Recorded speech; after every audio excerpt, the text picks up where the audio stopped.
हमारे आचार्य परम आदरणीय पुलक जी महाराज, जिन्होंने हम सबको यहाँ बुलाकर एक सर्वधर्म सम्मेलन, ये इबादत करने का, एक दूसरे को मिलाने का, एक समाज को जोड़ने का जो इन्होंने हमें पैगाम दिया है, आज उसको हमें जन जन तक पहुँचाने की ज़रूरत है। आपको बता दूँ, आचार्य श्री ने मुझे आज जो भेंट करी, मैं उसे पूरा जीवन भर नहीं भूल पाऊंगा, क्योंकि आज उन्होंने मुझे ये माला दी है और ये माला दी कर उन्होंने कहा है कि इमाम साहब ये माला आप जपते रहिएगा, ईश्वर का नाम लेते रहिएगा। महाराज मैं तो जब तक रहूंगा ये माला आपकी मेरे हृदय में रहेगी, मेरे मन में हमेशा रहेगी, हमेशा आपकी यादें मुझे इस माला के साथ जोड़ के रखेगी। आपने ये जो माला पिरोई है, ये आज सारे संतों को मिला के ये जो एक माला बना दी है, इस माला को भी हम हमेशा याद रखेंगे। इसीलिए आज ये माला सबको मिला देने का मकसद ये माला है।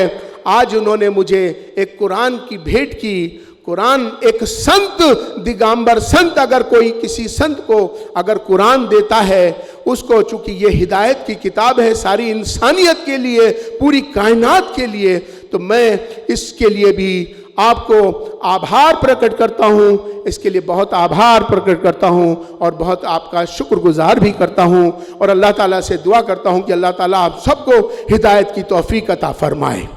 आज मैं इस मौके पर, एक समय आने वाला है क्षमावाणी का, अगले महीने वो पर्व है क्षमावाणी का।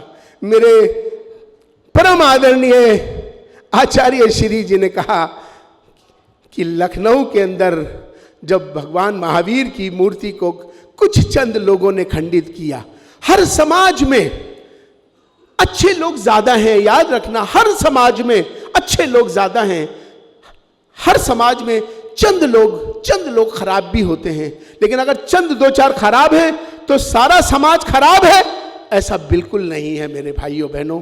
ऐसे संत जी देखिए आपके सामने मौजूद हैं कि जो सभी धर्मों का, सभी धर्मों का सम्मान कर रहे हैं। तो मैं आचार्य जी श्री से मिलने के बाद मैंने आचार्य जी से ये वादा किया था कि आचार्य जी, जहाँ पर वो मूर्ति खंडित करी है उन लोगों को तो सजा मिलेगी, वो तो वो देगा जिसे देनी चाहिए, लेकिन आपने बहुत बड़ा काम कर दिया, आपने उनको सबको क्षमा कर दिया। इससे बड़ा और क्या इबादत हो सकती है महाराज।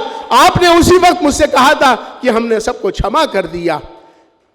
ये क्षमावाणी का जो पर्व और ये क्षमा करने का जो बड़ा ये जो इबादत, ये इससे बड़ी क्या चीज हो सकती है कि हम एक दूसरे को माफ करें, एक दूसरे को क्षमा करें, साथ साथ प्रकृति की हर चीज को क्षमा करें। कि भाई अगर किसी को हमसे कोई तकलीफ हो गई हो, किसी से हमको कोई कष्ट पहुंचा हो, किसी को कोई हमसे कोई नफरत है या कुछ भी है, हम सबको माफ करते हैं।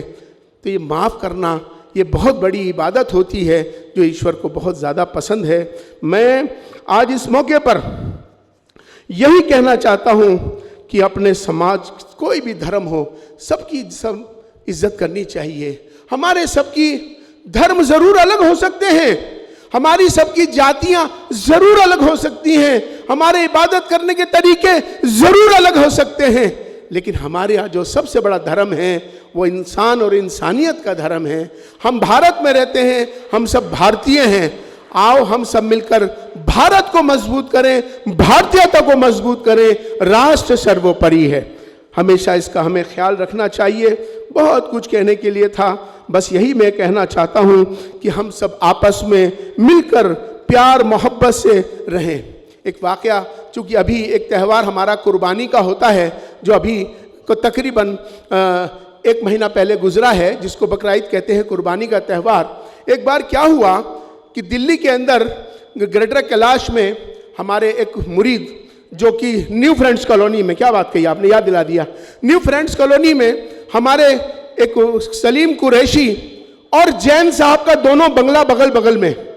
अब मुझे इस बात का खबर लगी कि जैन साहब जो है, जब कुर्बानी का जब हमारा पर्व आता है तो 15 दिन पहले जैन साहब अपना घर छोड़ के कहीं चले जाते हैं। ऐसा मेरे सामने बात आई तो मुझे मालूम हुआ, तो मैंने अपने लोग भेजे और सलीम कुरैशी को अपने पास बुलाया। मैंने, सलीम एक बात बताओ, तुमको मालूम है कि तुम्हारा पड़ोसी जैन है उसने कहा हाँ जैन साहब हैं। तो कहता मैं संबंध कैसे हैं? कहते संबंध तो ठीक है लेकिन बातचीत नहीं होती है।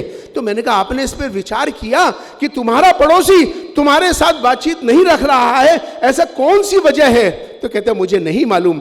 मैंने कहा सुनो, इसकी वजह मुझे मालूम हो गई है। मुझे पता चला है कि जब हमारा जो है कुर्बानी का पर्व आता है तो वो जैन साहब 1 महीने घर छोड़ के चले जाते हैं। हर साल का ये कर्म होता है।